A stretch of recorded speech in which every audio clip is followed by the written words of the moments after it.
As they've just said,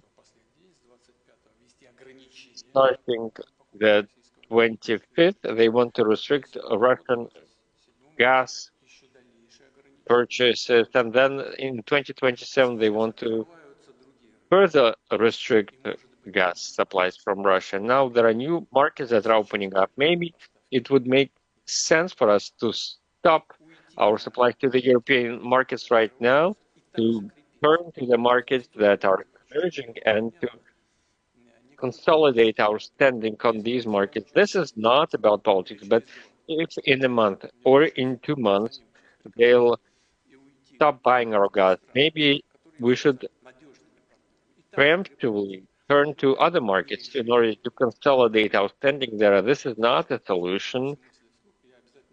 This is just what I'm thinking.